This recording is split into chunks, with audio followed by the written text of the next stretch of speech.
Modern language models face a strict scaling imperative.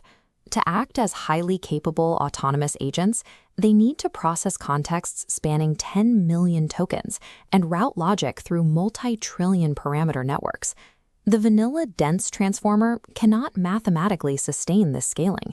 The big O compute limits are too severe. Looking at this standard block, the first bottleneck sits on the left, global softmax attention. Because every token must check its relationship against every other token, compute costs scale quadratically. If you double the sequence length, you quadruple the processing cost. The second bottleneck sits on the right, the dense feed-forward network, or MLP. In a standard setup, this is where the bulk of the model's parameters live. In a dense MLP, every single parameter fires for every single token. Your inference compute cost is strictly locked to your total parameter count. You cannot make the model smarter by adding parameters without simultaneously detonating your latency and compute budgets. Reconstructing the architecture for frontier scale requires mathematically bypassing the quadratic attention bottleneck and introducing conditional routing to bypass the MLP bottleneck. Scaling to trillions of parameters requires abandoning homogeneous computation in favor of selective, sparse architectures. This is the standard self-attention equation. The nonlinear softmax function here is the exact operation that forces the model to compute an enormous n-by-n interaction matrix. By deliberately discarding it, we gain the mathematical freedom to reorder the multiplication entirely. Without softmax, matrix multiplication is associative. We can shift the parentheses. Instead of multiplying the queries and keys together first, we multiply the transposed keys and the values. This reordering collapses the dimensionality. We bypass the n-by-n token interaction entirely. Instead, we compute the hidden dimensions against each other, shrinking an operation of millions of variables down to a fixed size of just a few thousand. What remains behaves exactly like a recurrent neural network. By multiplying keys and values left to right across the sequence, we accumulate a constant fixed-size state. Pure linear attention is efficient, but it is highly lossy. An unedited state vector carrying the entire context history forward eventually becomes noise. The network lacks a mechanism to forget irrelevant past tokens. To fix this, architectures like Mamba 2 and gated DeltaNet elaborate on the linear mechanism. They introduce input-dependent gates, represented here by gamma and beta.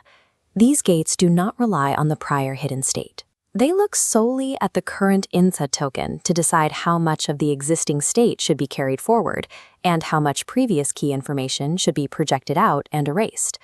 Because these gates depend only on the input, they preserve an architectural duality. During training, the model computes the operations as massive, dense parallel matrices.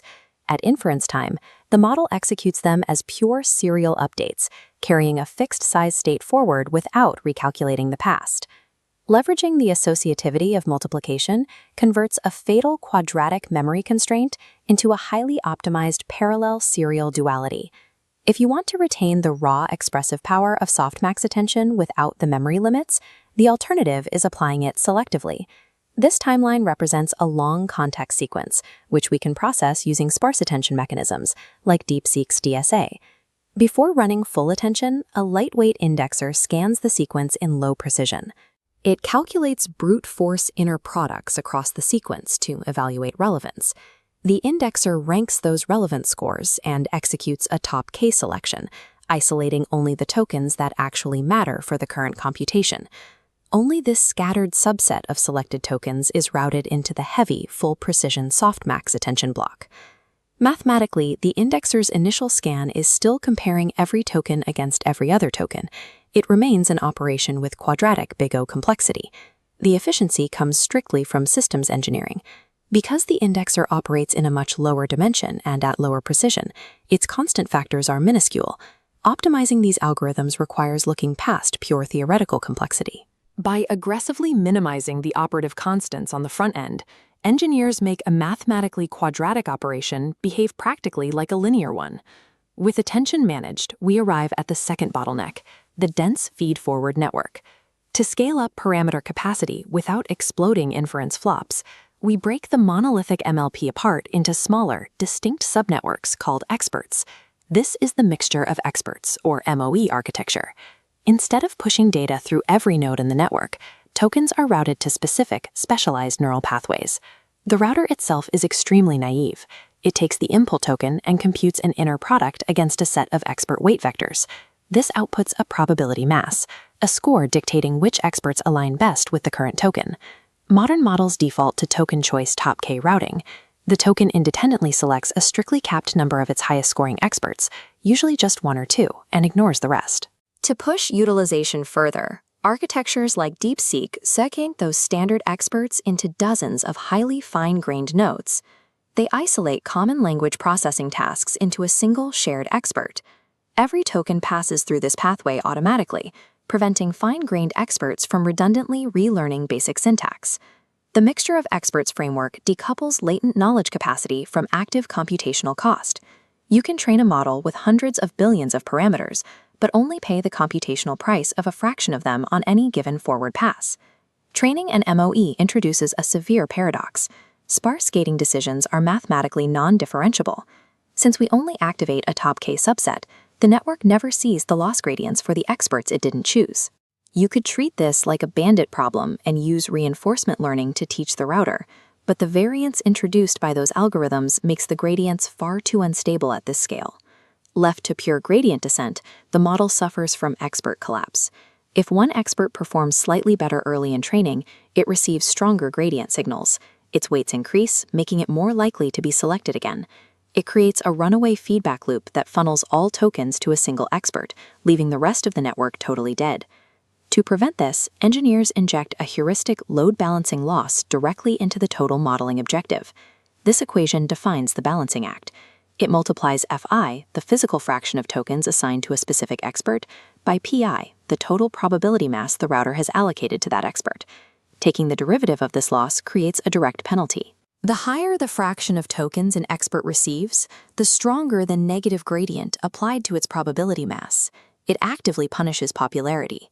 In highly distributed environments, models apply this exact same heuristic loss at the device level, ensuring tokens are distributed evenly across the GPU cluster to maintain maximum hardware utilization. Achieving massive parameter scale requires overriding pure gradient descent. Without engineered heuristic losses forcing equitable distribution, the hardware simply starves.